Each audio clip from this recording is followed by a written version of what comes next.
Good afternoon. Hope everybody's having a great week at RSA. I certainly feel very appreciative of, certainly the audience, and also the best thing about the conference is reconnecting with old friends. So I'm really appreciative of that.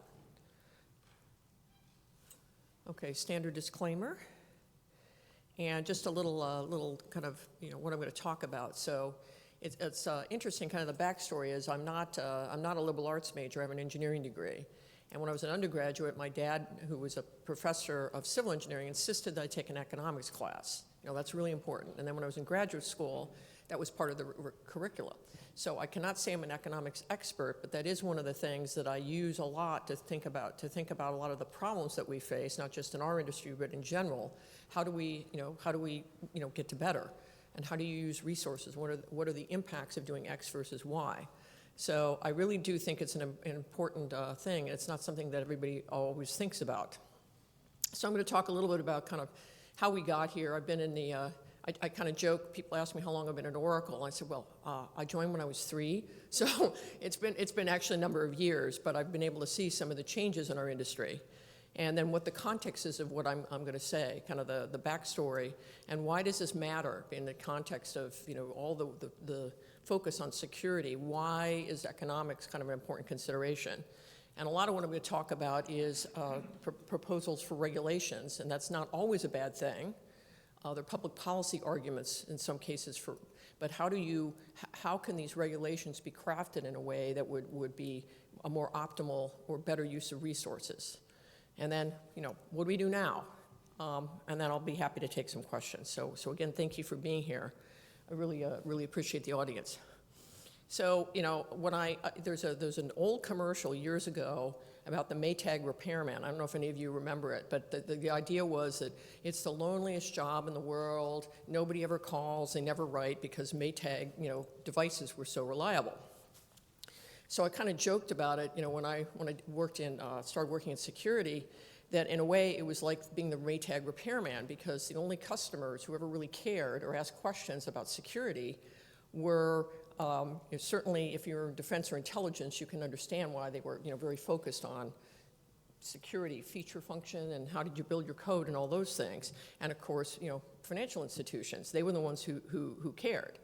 And of course, in the olden days, everybody wrote all their code from scratch, so everything was native code. And well, there were some exceptions like cryptographic libraries, but generally speaking, all the code was written from scratch.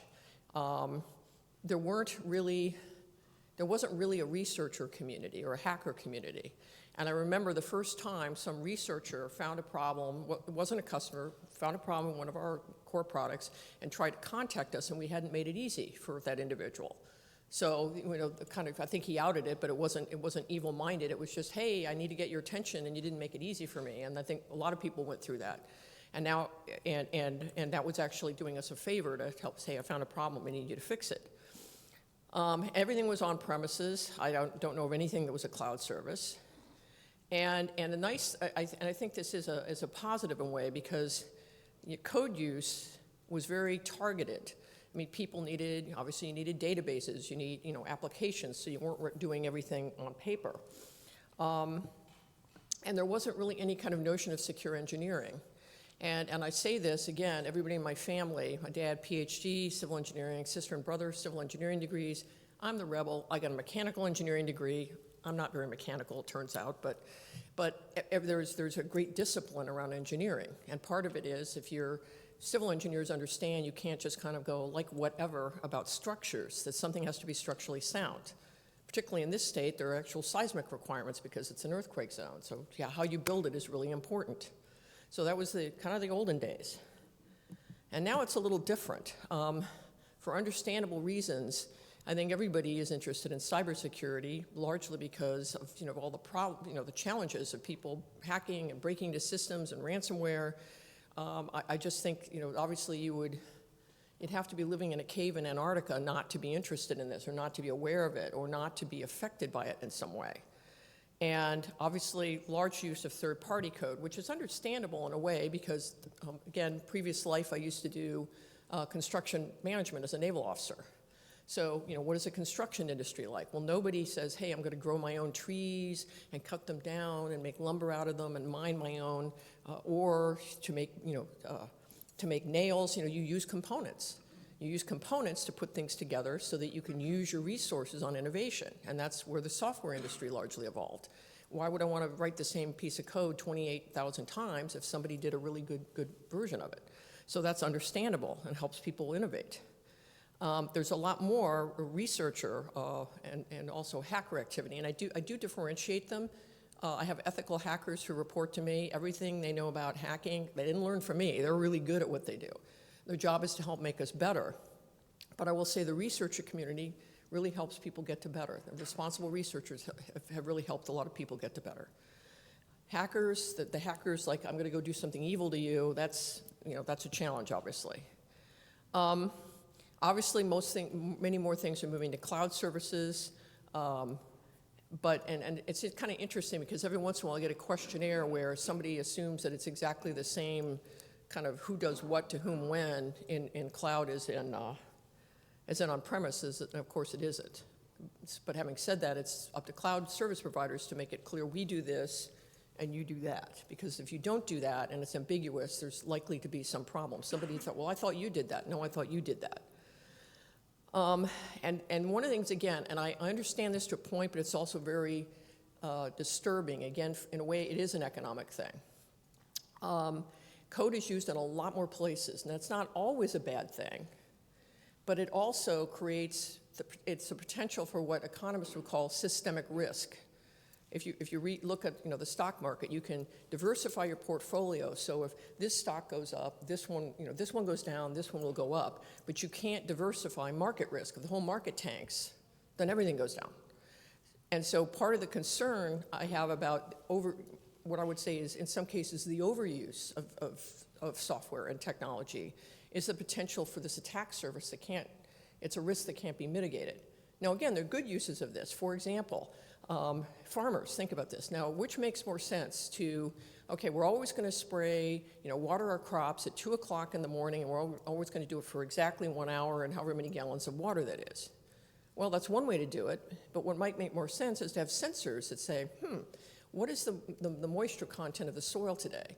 What does that look like? Maybe I need to add water, maybe I don't. And you use a scarce resource better, arguably, if you have sensors like that. So that's what I would say is a good use of technology.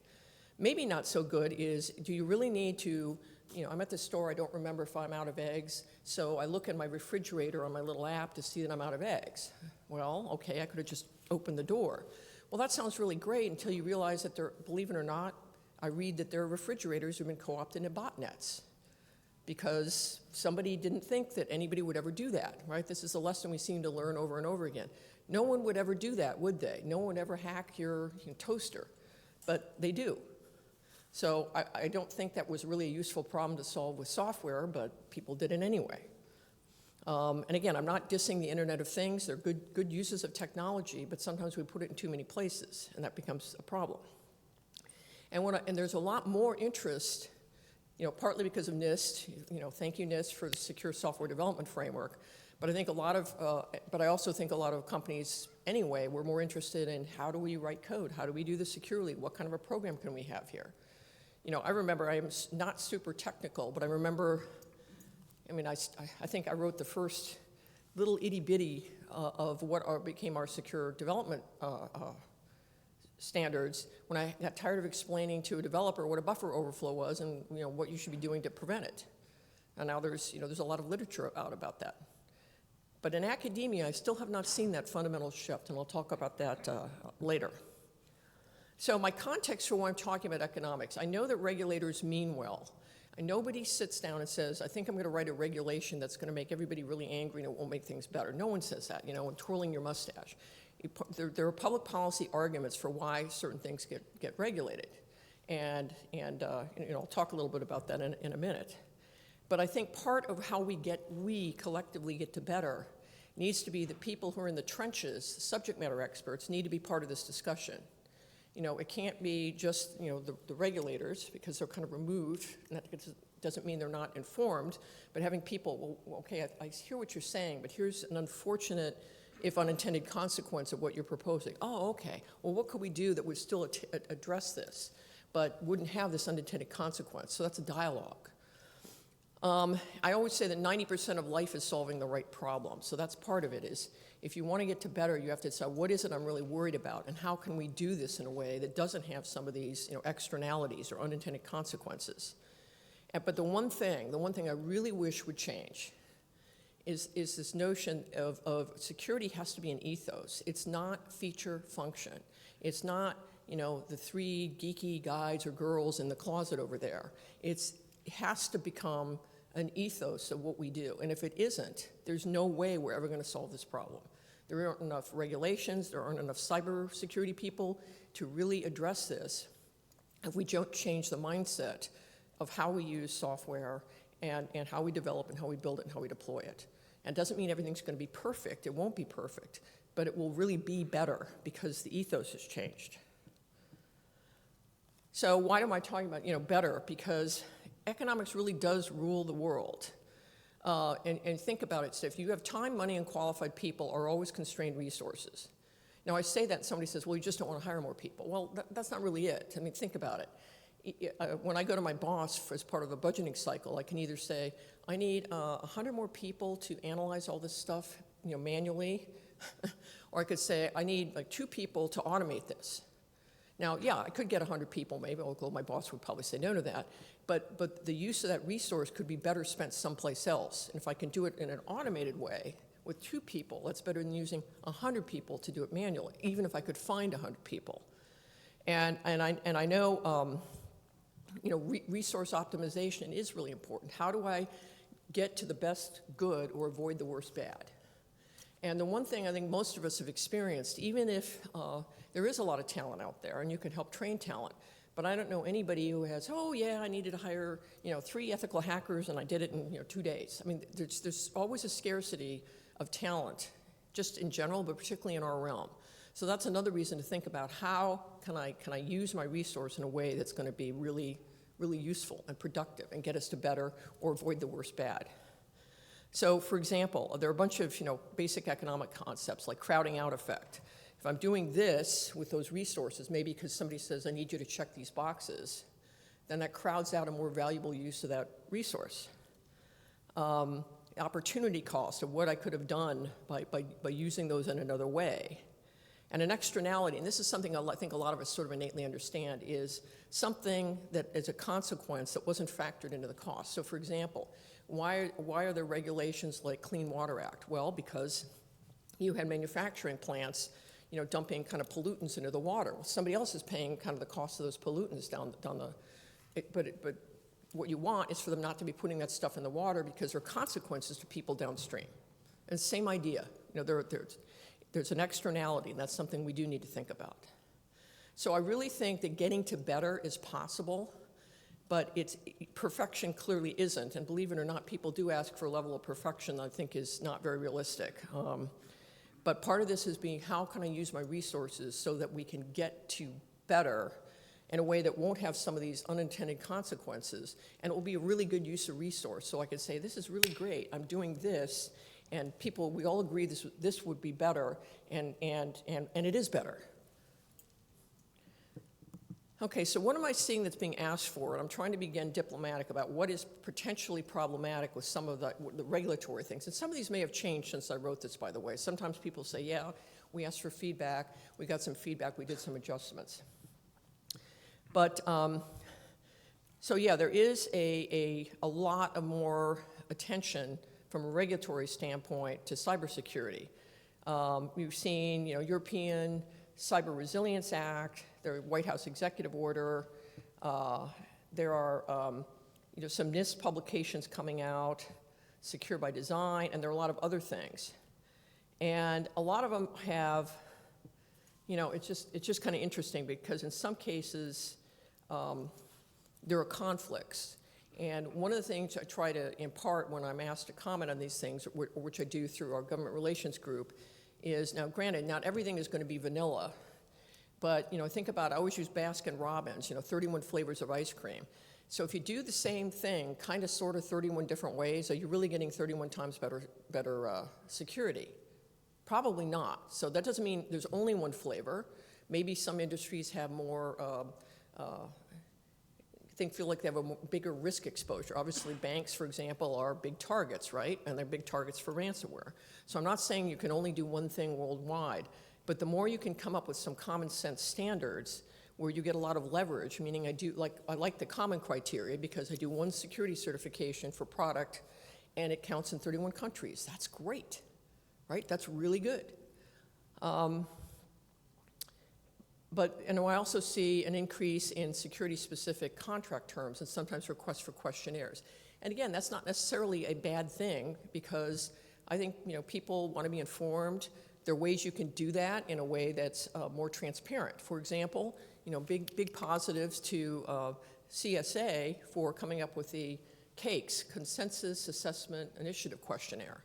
And I think that's a really good thing. You can say, look, here's what we do in our cloud services. Standard list of questions. You answer them, you put it out there, people have information, then say, oh, I was going to ask that. I was going to ask that too. Now I get what you do. That's a good thing, and it's just become a standard. So thank you, CSA. Oh, sorry, I was reading the next slide before I got to it. Okay, blonde moment. Okay, so where are we going with this? Well, wait a minute, did I get back? Sorry. Sorry about this. Okay. Wow, hey, some of my slides disappeared. What happened here? Yeah, sorry about this. Oh, wow, this is really kind of a challenge. I'm not sure what happened here. It looks like some of my slides disappeared. Just wait a second. Well, okay, the Russians hacked my presentation. Okay, not sure what happened here. Well, okay, I'll just wing it, no problem. Okay, so what am I talking about in some of these things? Well, for example, there's one regulation called, coming up called DORA. And, it has to do, it's part of the Cyber Resilience Act. And there's a provision in there that talks about the requirement, potentially, for financial institutions to do static analysis of the applications they use. Well, I say, well, that doesn't sound like a bad idea. But think about what this really means. What you're doing is you're taking your source code and handing it to a third party for them to analyze. Now, that's your core intellectual property, right?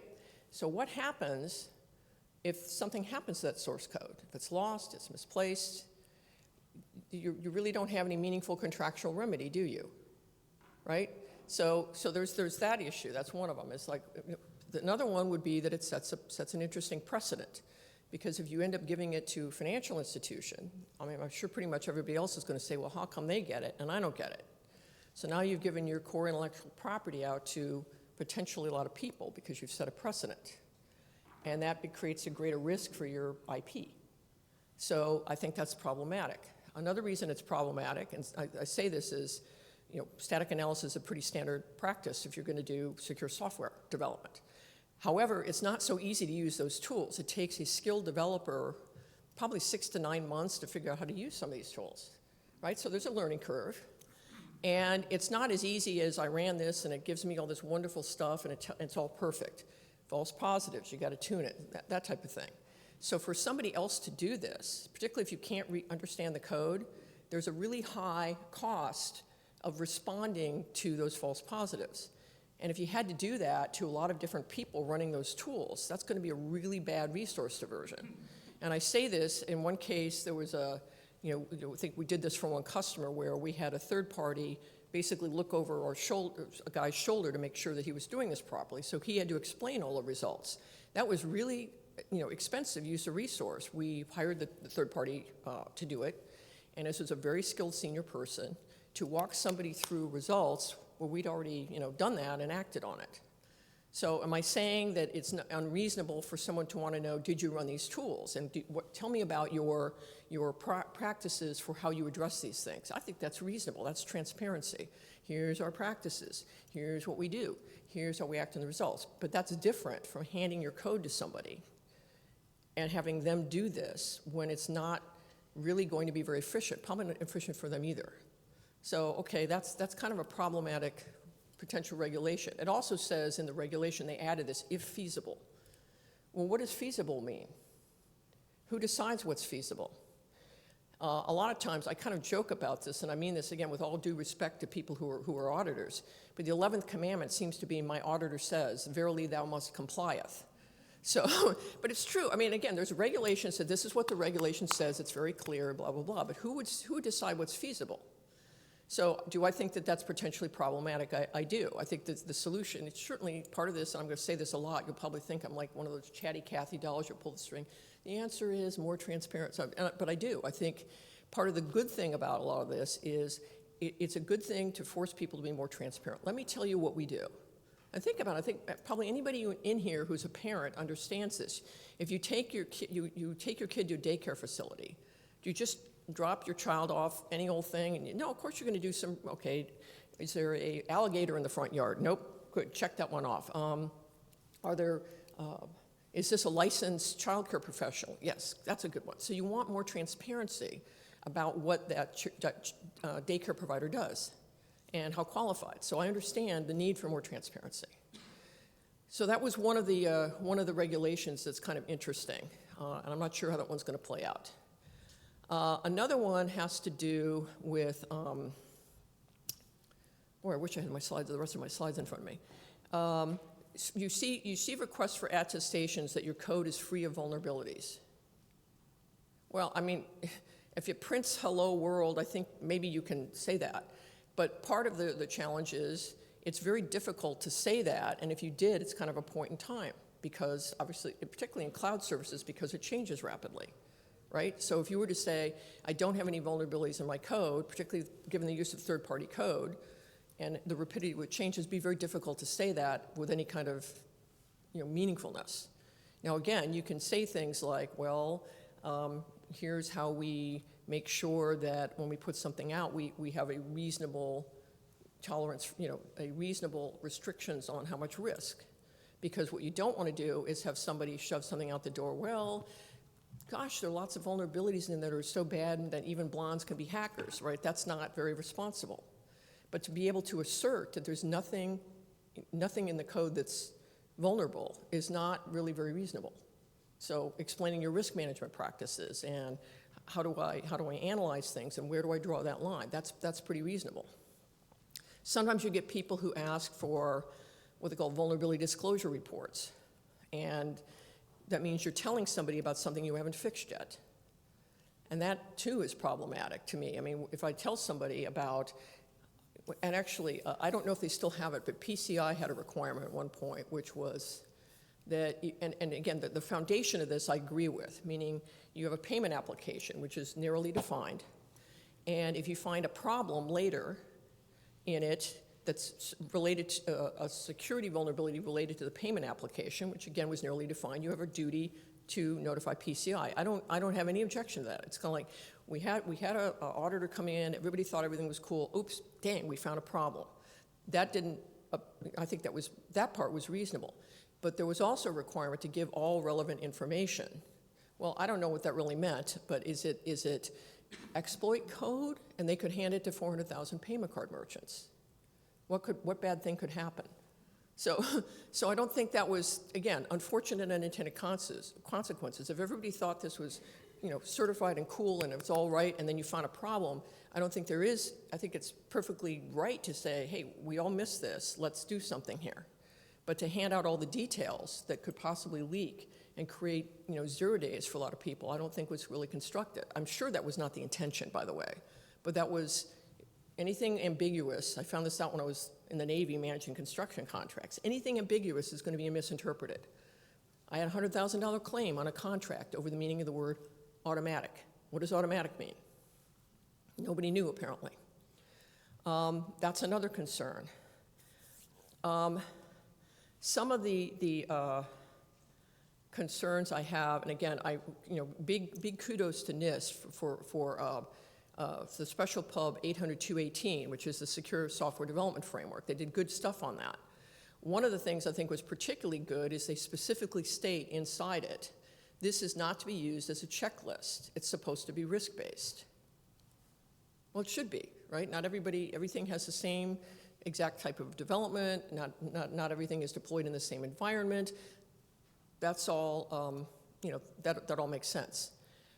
However, now they have, attestation forms coming out, and the attestation forms don't echo that language. So I guess my concern would be, is this going to have to be everybody checks everything? Because maybe there's a reason why you don't do something. Maybe you build them in a mousetrap. Maybe it's not a risk for you. But if you have to do all these things. Now again, it's a small list that's on the attestation form, but will still be interesting to see how this plays out. But there are also language in, I think it might have been the executive order, which said that people could ask for different templates, and in some cases, a plan of action and milestones. So there's, again, if you're going to do this, and you're going to have to do it at scale, and you have to do it slightly different for a bunch of different agencies, I think that's going to be kind of really difficult to scale well. Is that really the best use of somebody's resource to say, well, you want it in 12-point Helvetica, and somebody else wants it in 8-point Palatino? Now, of course, that's very silly. They're probably just going to be having slightly different flavor variants, but it still could be very, potentially very problematic or costly. So, what am I saying? Am I saying we shouldn't do any of these things? I think it makes sense to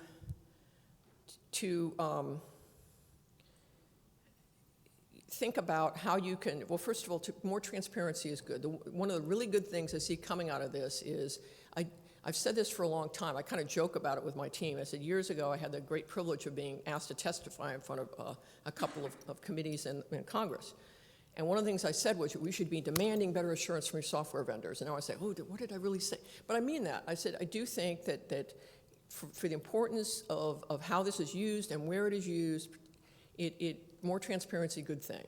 So being forthright, here's what we do, making it easy for people to find those things is an important consideration, and it inspires confidence. A number of years ago, for various reasons, there was someone who didn't want us putting a lot of information out on our website about what we do and how we do it. And so it's kind of a blocker. Well, not surprisingly, a lot of customers assumed we weren't doing anything, right? So they started asking much more questions. Well, again, I'm fine with the questions. That's a good thing. And contract negotiations were longer and more complex because the assumption was, well, you're not doing anything because you didn't tell us about this. So that was very short-sighted, and we fixed that, and we ended up putting a lot of information back out there, which is a good thing. More potential problems. There is one, I think it's a Reserve Bank of India. I'm glad I looked at this yesterday because I'm remembering this because I don't know where the slides went. Reserve Bank of India. Well, actually, hang on a second. This might be a blonde moment. Okay, there we go. No, it's weird. It seems to just, am I missing something? Yeah, well, it's weird. It says there are 25 slides, but they're all blocked, I guess. Okay, sorry about that. Okay, so it was Reserve Bank of India. And there were several challenges with that. For example, they wanted you to test the exact version that they were running. Well, if somebody's running on the same version for 2 years, you got to think that maybe there are newer versions out there or the code has changed. How are you going to actually test the exact same version? They're talking about assertions that your code is free of malware. Well, static analysis, and this was in the context of running static analysis tools. Static analysis tools don't really find malware. You should scan your code, by the way, I want to make sure that before I ship this out or whatever, that there isn't known malware in it. So I'm not saying that that wasn't important, but it was in the context of running static analysis, which is a bit odd. They talked about, I think about backdoors, or, again, it's a responsibility, I think, of a supplier to say, because people ask about backdoors. Now, there's a difference between, I put evil code in here that was designed to bypass the security, blah, ha, ha, ha, ha. That was what people think of as a backdoor. But there also may be things that are not documented, but are there for diagnostic purposes. So I think it's incumbent upon people to explain, no evil code, but there are things that we use for diagnostic purposes if we need to do that. They're not documented. Whatever that is, be very clear, but it wasn't explained that way. So once again, anything ambiguous is probably going to be misinterpreted. So am I saying that regulations are bad? And I'm not saying regulations are bad. I'm saying there are sometimes unintended consequences of the way that things are structured. So kind of where does that kind of leave us? And I'm sorry, again, I apologize if somebody wants these slides, I'll, happy to send them to you, because I'm not sure quite why the Russians apparently block some of my slides. It's always the Russians, right? But part of the solution to this, which is something that I know other people have really expressed, and I know I have, is what I talked about earlier about lack of ethos for security. And what I mean by that is, a number of years ago, I wrote to, with my boss's permission, the universities we were recruiting from. And the expression was, again, I can respect that they're very talented graduates, great people. We're lucky to have all this talent. But the universities were not teaching the core of security. I don't think that they taught anything about secure development practices. And as a result, we have really talented, brilliant, wonderful people who don't understand the foundations of someone's going to attack your code. You've got to think about that. Where is this going to be used? What's the threat environment like? There's a difference between my Chatty Cathy doll and something used in a national security system. You have to think about that. And so it's a national security problem. Spent a lot of money fixing avoidable, preventable defects in code. This is something that we really should get around and improve. And I really got no response, except from one institution who wanted money to set up a program for that. Well, they were better endowed than Dolly Parton. I mean, they had a lot of money in their endowment funds. So I think they probably did have money to do this. And I think furthermore that some gentleman there sort of insisted when I met the person at an event that was training and they were educators. But I think this is fairly foundational. And the examples I use around this, why is this so foundational? So I have two examples here. One of them is U.S. Marine Corps. Anybody here Marine, former Marine? Well, hoorah to the Marine Corps. Why am I using the Marines? The Marines' ethos is every Marine is a rifleman. Every Marine a rifleman. They are all lethal. No Marine would ever say, excuse me, Mr. Bad Guy, I'm just the admin clerk, the person with the M4, that's the one you want to be attacking. Have a nice day. No, they're all lethal. They have an ethos. That's one. The other example used is the story of the little Dutch boy. And for those of you who may not remember that, was a story, I think it might be Hans Christian Andersen, I don't recall, where a little Dutch boy puts his finger, he sees that this dike holding back the water, protecting his village, is leaking. So he puts his fingers in the holes and he stops the water flow until they can fix it, and he's a big hero. That's a great story. But what I hear a lot of now is, well, we need hundreds of thousands more of cybersecurity professionals. And to me, it's like saying you need 40,000 little Dutch boys to plug all the holes in the dikes. That isn't the right problem. The problem is those things weren't engineered properly. You've got all this water leaking through, and eventually those dikes are going to fail, and you're going to drown, and you're going to have 40,000 drowned Dutch boys. So the right problem to solve is, why weren't those engineered correctly in the first place? And part of that is ethos. So what I really hope, the one thing that comes out of this that we need to change is these universities need to make this part and parcel of their educational system. Security isn't use crypto. It's not access control. Those are features and functions. They're important. But if you don't think about how this is engineered and built and the threat environment, and assume bad guy will do bad stuff, or bad girl, we're inclusive, you're not gonna solve this problem. And we really need to fix this thing. So where does that leave us? Well, I think all of us want to get to better security, and I respect the people in government who are trying to get us to better. I want there to be more of a dialogue with some of the people in the trenches, because I think that's another way to do this. I mean, when we have things in my company that some things go well, some things don't, I always try to do a post-mortem, meaning how do we get to better? So I sit down, it's not just my team, it's other development teams. What went wrong here? What could we do differently going forward? And try to make those changes systemically. But I make sure I talk to the people who know that, because I'm wrong sometimes. I want to get to better, and sometimes I'll suggest something, and someone will say, well, Mary Ann, respectfully, that's not the best way to do this. This is the best way to do it. And they're right, and I'm wrong. But part of it is really, the critical resource optimization. And again, my concern over a lot of this is I see lots of things that end up being check boxes. Maybe some of those checks are good, but some of them will crowd out a more valuable use of the resource. So, what do you do in security? Well, nobody's perfect, nobody does everything perfectly, but you can certainly avoid the worst bad or contribute to the most good. Making sure that we avoid, these regulations that are really unclear, or where we can, that are duplicative. Because asking people to do the same thing kind of sort of in a bunch of different ways is really going to divert resources from this much better into a bunch of flavor variants. There are cases for that, and sometimes nothing wrong with that, but people ought to be very thoughtful about whether that's the right way to do it. And again, there are cakes I mentioned, that's a good thing. Common criteria, which is evolving to cloud, that's a good thing, keeping that going. And last, and I mentioned this in the slides, which apparently none of you are cleared to see, or me either, is that more transparency among suppliers is very important. Tell people what you do. Tell people your risk management practices. Have reasonable transparency. It inspires confidence. And it's, to me, that is part of getting to better is here's what we do and here's what we don't do. And kind of the last thought about that, I kind of joke about this. Well, I shouldn't joke because it was a tough time, COVID. And, a lot of people were very isolated in COVID. It was hard on a lot of people.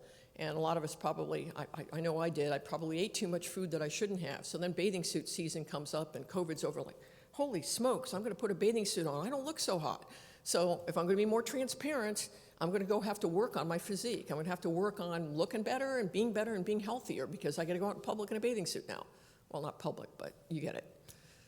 So anyway, that's all I had. I'm happy to take questions. Again, I apologize that for whatever reason the slides just kind of, you're getting the Reader's Digest condensed version of my slides. But if somebody wants them, I'll be very happy to email it to you. So thank you for your attention and happy to take tough questions.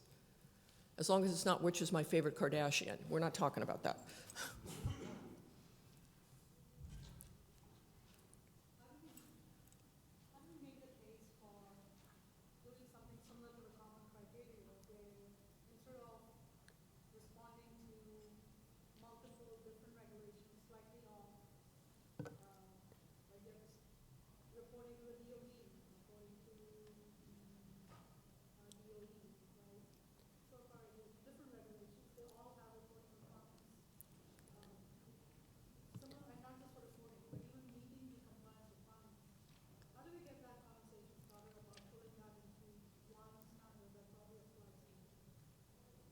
That's a good question. One of the things I didn't cover, but I think this is really important. I've tried to make this case. I think I wrote a really short thing for ISSA one time about this.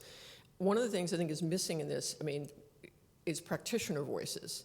So one of the things I did, it was a little blurb on how do you do that? Because I obviously I work for a software vendor and I deal through a government relations group. So one of the things I do is, and they'll send me, here, we saw this, would you want to comment on it, or do you have any thoughts on this? And so I try to be, again, very diplomatic. Here's what this says, and then below it I'll say, here's my concern, or here's what might make it better, or whatever. And I pass that back to our government relations people, and they tend to submit that through trade associations. And the trade association may accept it, they may not like whatever it is. And now why is that a good way to go? Well, for starters, if it's just, well, that whiny Mary Ann, she's saying that again. Oh, we've heard from her. Okay. Versus, well, there are a lot of companies in a trade association, and they put something together and say, here's our concerns. Here's what we like.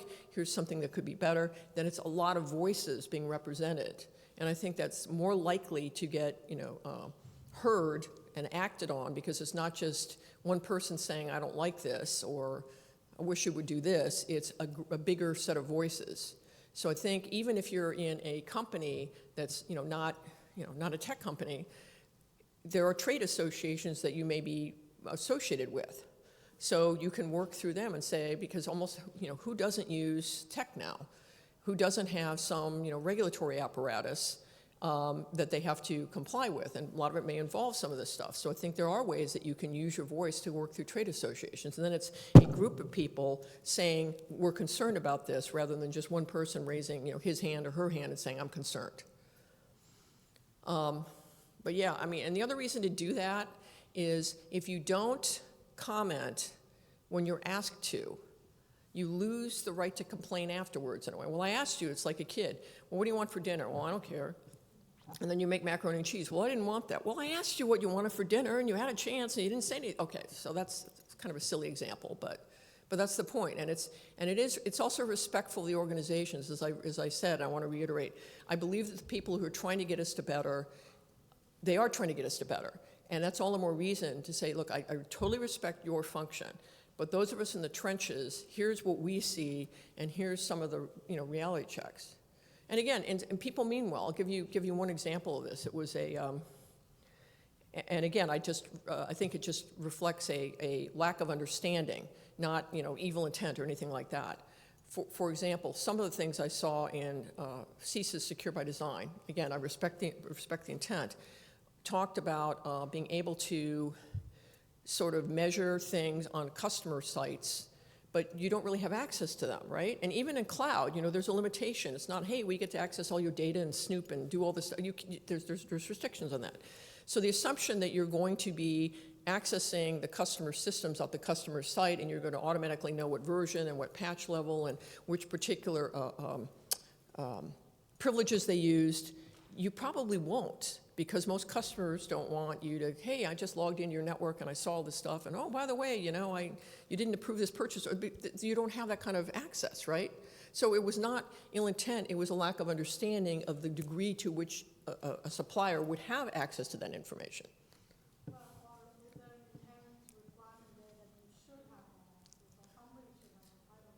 No, I think what they meant was what was well intended was the concern was that you want to help your customers be more secure. So things like, can you help them patch better? You don't want to have 4,928 different security-related privileges if you don't really need those, right? So maybe you could cut down on them if you knew that people weren't using some of them. So I understand the intent was good. Just like one. Okay.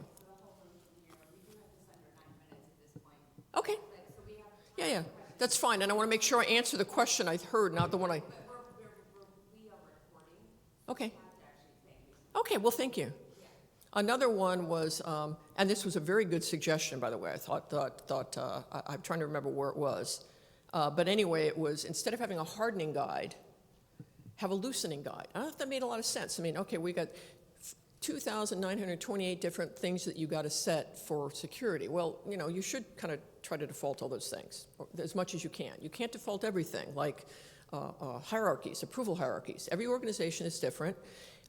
It is security related to say, oh, I put a purchase order in for $1,000. Can I approve it myself? Well, probably not. Your boss probably has to. But is it a VP, an SVP? All those things are different by organization. So you can't really default every single security setting, but you sure should be locking more stuff down by default.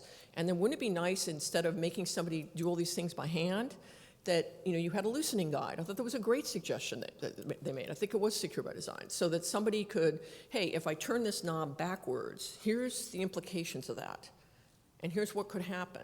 I think that's a great idea. So there's some really good things that come out. I thought that was a really good one. I think I gave it a thumbs up. So, but some of those things, again, it was not evil intent, or it was just lack of understanding of how much access you really do have. And even if you do have access, like you're doing a cloud at customer, so it's a single instance, you're managing at a customer site, I still think there would be concerns about hoovering up a lot of information and running metrics on it. That was kind of another thing I think I've mentioned is the, and again, I'm all for assigning CVEs, but the reason to do that is when a customer has to do something. Okay, I'm giving you a patch, here's a CVE, here is the CVSS base score, so you know how bad is bad, and the customer has to do something, apply a patch. And I actually had, I think one of my recommendations was, among other things, to have a customer CACs to help to get to better, because Customer Advisory Council. I had one customer, he was, bless him, very helpful. He said, if you give me the right amount of information in your patch advisory, I'll know in half an hour what I got to do and where and which systems. If you don't give me the right amount of information, I'm going to spend days and weeks doing it for everything because I don't know how bad is bad. And it was really helpful saying, yes, this is what I need, and this one little thing would make a big difference. That's great. So I will, again, respectfully, the stated reason for more CVE assignment was that I assume government entities wanted to run metrics. Well, I get that, but to me, the metrics that are more important are within your own entity, and you should be analyzing those things anyway. For example, Idaho, if you're a climatologist, maybe you care about the snowpack throughout the entirety of the United States. Makes sense to me. But if you're a farmer, you're more concerned with, okay, what's the snowpack here in Wood River Valley in Idaho? Because I want to know what it's going to look like this summer and how much water I'm going to get. What does it look like? But if you live in the Wood River Valley in Idaho, you don't really care about Mauna Kea in Hawaii, unless you particularly want to go skiing in Mauna Kea, which you don't really need to. We've got ski resorts in Idaho. So that's the point is, I understand that, but if you make people do all this work to assign a bunch of things that isn't really necessary, how is that going to be better? When really what you want to do is I want customers to know so that they know there's a problem and how bad is bad. And that helps, again, that's for on-premises and cloud, a lot faster. You just, okay, there's a problem, push it out, we've got to fix, it's going out. But you don't need to assign that because, at least for the layer that the cloud service provider is managing, you're doing that for people. So do you really need to assign things?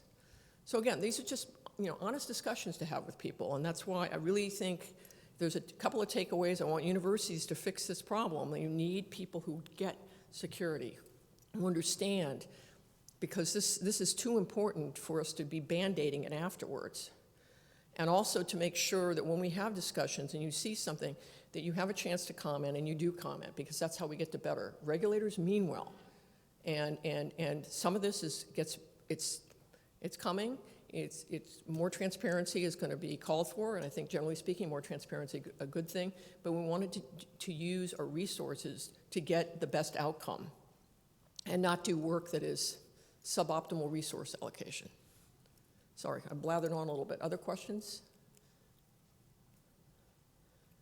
Okay, well, I can give you some time back then. Well, thank you for your attention. Again, I apologize for whatever reason the slides got a little vanished into the ozone, but I blame the Russians for that. It's all the Russians. But thank you.